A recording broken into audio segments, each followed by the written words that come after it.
The Department of Linguistics is we're one of the biggest linguistics departments in the UK, and we cover sort of the three main areas that most linguistics departments would cover. So the program that I'm studying right now is a German and Linguistics 4-year program that I'm just finishing up now.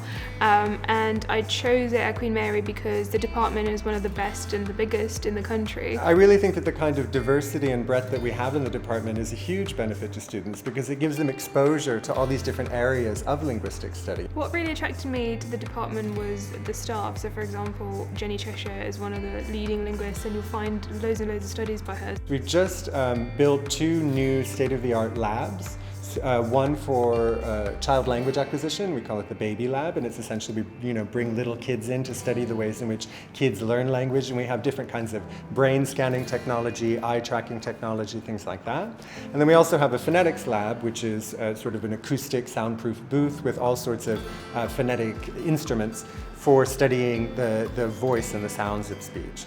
What surprised me about the degree at Queen Mary is how supportive it actually is. So you have academic staff that are really there for you to support you in your research, for example, or in a subject that you might be struggling with but finding really interesting, so you want to keep doing it. We tend to have a lot of students that go into advertising, into marketing. A lot of people seem to go into law as sort of a clear trajectory and retrain to become lawyers.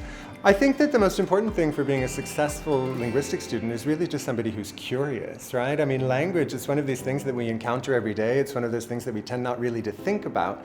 And the whole subject of linguistics is about paying close attention to things that people often just take for granted. Coming to Queen Mary and studying in London was one of the best decisions that I made.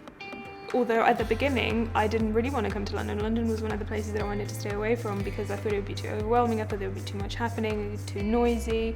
But alongside those things, you also have many, many opportunities. So you get to go to the British Library and listen to records from 100 years ago. What we really look for in an application is that students actually understand what linguistics is, that it's different from literature, it's different from sociology or anthropology, it's maybe related to these things, but it really is the study of language.